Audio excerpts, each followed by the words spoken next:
This is the Horse Radio Network. This is episode 1176 of Horse Tip Daily, your almost everyday morsel of helpful hints, useful facts, and practical techniques for horse folks. Brought to you today by Kentucky Performance Products.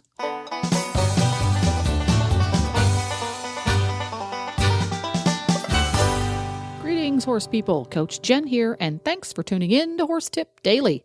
Today's tip features Dr. Tanya Cubitt from Performance Horse Nutrition, and she's got the skinny on how being a fat horse and developing Cushing's disease might just go hand in hand. And we'll be right back after this important message from Kentucky Performance Products. This Nutrition Minute is brought to you by Kentucky Performance Products, the company that simplifies your search for research-proven nutritional supplements at kppusa.com.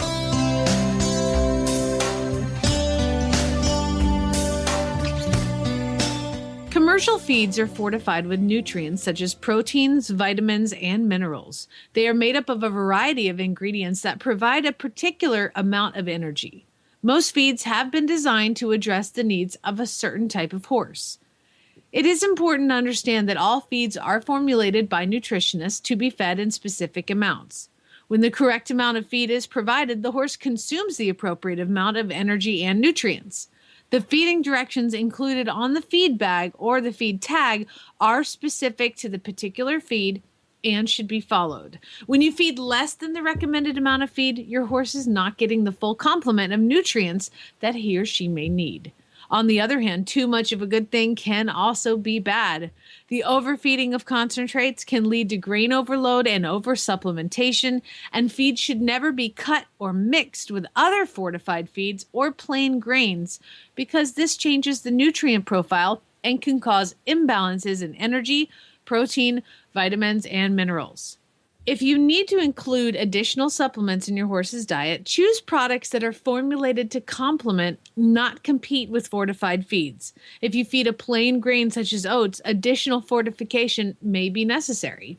Kentucky Performance Products supplements are specifically designed to complement, not compete with, the modern concentrates used by today's horse owners.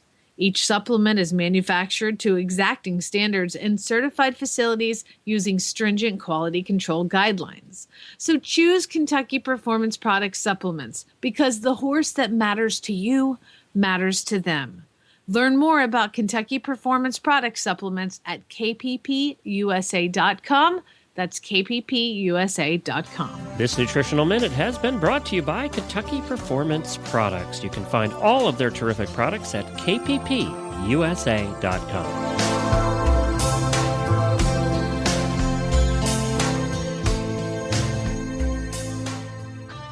And I'd like to welcome back to the show Dr. Tanya Cubitt from Performance Horse Nutrition in this time the third little installment on diseases and conditions that you're likely to have to deal with if your horse is obese and he stays that way.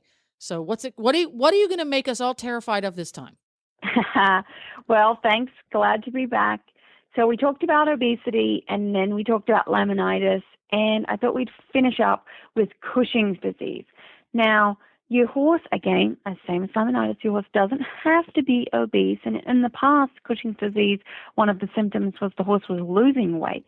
But now we actually see it a lot more with our older horses that typically are overweight, maybe have insulin resistance, seem to also, as they age, develop Cushing's disease. But the earlier two don't necessarily mean the horse is going to get Cushing's. And if your horse is thin, it doesn't mean that he's not going to get Cushing's. But we typically see it in that order. It's also known as PPID. Some people will have heard of that. Pituitary pars intermedia dysfunction. You won't hear that said out aloud very often because you get a bit tongue-tied. It's a progressive disorder that begins with a dysfunction of the pituitary gland. So if you think about the horse's brain, even your brain, there is a gland on the back of the brain called the pituitary gland. And it's responsible for sending out hormones to the body that signal to the horse that certain things are changing or to do certain things. And one of those signals comes from, so when the change in daylight comes, we'll see different amount of daylight, and the horse will sense that through their eye, through the retina, and then signals will go to that pituitary gland to say, okay, we've got more or less daylight, so send out the appropriate hormonal signals to maybe say, start cycling if you're a broodmare, or shed your hair coat out because it's springtime. And these horses have a big tumor on that pituitary gland. So these hormonal signals get all messed up. So one of the most common symptoms in horses with Cushing's disease is that they don't shed their hair coat. Why? Because they're not sensing that signal for the change in day length. So they end up with this really long curly hair coat that fails to shed out from that change from winter to spring. Other symptoms you might see, excessive sweating, they'll become lethargic. If you're still exercising them, performance will just go down. Infertility, start to see some muscle wasting along that top line.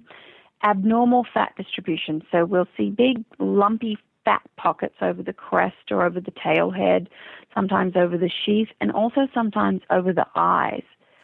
We'll see sometimes delayed wound healing, increased susceptibility to infection, so their immune system is just compromised. And then another thing that you'll definitely notice, other than the long curly hair coat, is they'll drink a lot and they'll pee a lot. We typically see it more in our middle-aged to older horses around age 20. And without treatment, the symptoms tend to get worse and worse and worse and can eventually be fatal. It's pretty easy to notice that not shedding out your hair coat and not drinking and not peeing, drinking too much and peeing a lot, oftentimes we'll make our diagnosis that way.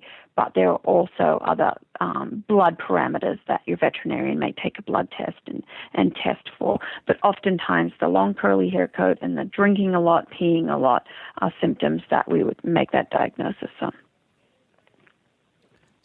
But go ahead. The Cushing's, is Cushing's genetic? Is it environmental? Does anybody know? Yeah, to my knowledge, I'm not sure whether it's a genetic predisposition. Like any of these metabolic disorders, there certainly could be more of a genetic predisposition, especially in these horses that typically have these strange random fat pads. So our ponies or any of these horses that tend to develop that really cresty neck. I don't think that there's an environmental component here, other than we are seeing it a lot. And I'm not sure whether just because horses are obese, that's causing Cushing's disease, or maybe just more and more of our horses are obese, so it's just coincidentally happening at the same time. And our horses are living longer. I think the main reason why we're seeing more and more Cushing's these days is our horses are living longer. So we have more and more aged horses. When I first started, and it really wasn't that long ago, every once in a while there would be a horse over 25, over 30. But now it's quite common. I work with a lot of horses that are over 25, even over 30, that may not still be riding horses, but they're still getting around. So there we go. So if your horse seems to be a lumpy-shaped horse that stays fat on cobwebs, you may want to have a discussion with your veterinarian. Yeah, and as they age, any of these metabolic disorders become more prevalent, more pronounced, harder to deal with. So as a middle-aged or younger horse, you want to try and prepare them for their senior years by not allowing them to get overweight. But as I mentioned, your veterinarian has other blood tests that they may be able to diagnose earlier cases when clinical signs aren't necessarily there. But two of the tests available, dexamethasone suppression test and a plasma ACTH test, your veterinarian may be able to do for you. If you sense that there's something going on, or potentially your horse may be one of those that would be in line for developing this disorder, but you haven't quite seen those outward signs yet. Like most things, once you've seen the outward signs, there's a lot that's been going on internally already. So when it comes down to feeding and management, so the horse has been diagnosed either via the clinical signs or via one of these tests with your vet, there are some pretty strict feeding and management guidelines. These horses are often insulin resistant as well, so they have these high levels of blood sugar. We want to make sure that we keep the non-structural carbohydrates, the sugars and starches in the diet, minimal. So we recommend, again, a diet that's less than 10 to 12% in sugars and starches. Pasture grasses with high sugar content, especially in the spring and fall, should probably be avoided. Laminitis that we talked about last month is another thing that kind of comes into this group of metabolic disorders, and we really know that can be brought on by this pasture grass. So unfortunately, a lot of these horses that are overweight and having these metabolic disorders need to stay off pasture altogether or only be turned out very early in the morning. And regular exercise helps to reduce those blood glucose levels, so it can help with these Cushing's horses. Now, if your horse is really old and can't exercise, then it comes all down to nutrition and what you're feeding the horse. So definitely a low sugar starch diet. Oftentimes, these feeds aren't that palatable because we can't put things like molasses or yummy grains in there that the horses like to eat. So sometimes, my horse doesn't like to eat it. Well, you could sprinkle a little banana-flavored powdered pudding on there or some stevia, the non-sugar sweetener, just to improve the palatability a little bit to get them started on it. Also, make sure that you're keeping on feeding plenty of forage. And sometimes we get caught up in, the feed needs to be less than 10 to 12%, and we forget about the forage that the horse is getting. The hay, pasture is, very hard to control. So these horses are typically all on hay or forage alternatives, like a pelleted forage. You need to make sure that you get your hay tested as well. And if you need to, you can soak it, soak some of the sugars out. But if it was really high in sugars to start with, you're not going to soak enough out. So, really trying to source a low sugar starch hay to start with. Yeah, is best. Has gotten a little bit easier to do nowadays because there are several very reputable forage producers that are nationwide now that do test their hays before they are packaged for consumer use. So you can get a little bit more information and actually purchase hay that has been pre-tested. For example, if you only have a few horses, you never buy enough hay at one time to make it economical to get it tested. Yeah. Whereas when you're buying it through a national supply chain, those batches are tested already. Now you're going to pay a little bit more for it, but when you're dealing with insulin resistance and especially with Cushing's, that's a medical disease that you really do need to take seriously. It's not just, let's just buy a bag of low starch feed at the feed store and be done with it. You need to take it very seriously. Otherwise, you're going to end up with even more health issues. And absolutely. So it's worthwhile taking a look at those kinds of things. And I have found more and more of your feed companies are realizing now that the forage is the most important part of the diet. So we'll offer either reduced rate forage testing or we'll do hay tests for free for you. But you're exactly right. These companies that specialize in bagged forage products, anytime it comes in a bag, it has to have a guaranteed analysis on it. So we're guaranteed, we can call these companies and find out bag to bag to bag. We have a little more consistency in the sugar, starch, and nutritional content than we do in hay. So they can become a good addition to the program, these bagged pellets or cubes. There we go. Well, thank you once again, Dr. Tanya Cubitt, for educating us and lighting a fire under our butts to get things right. Where can people find you, Dr. Cubitt? They can find me at performancehorsenutrition.com on the web, and we've got our phone number and our email there. Give us a call, email us, and we'll help you out. Well, that about takes care of it. You can find links to today's guests as well as lots more tips at horsetipdaily.com.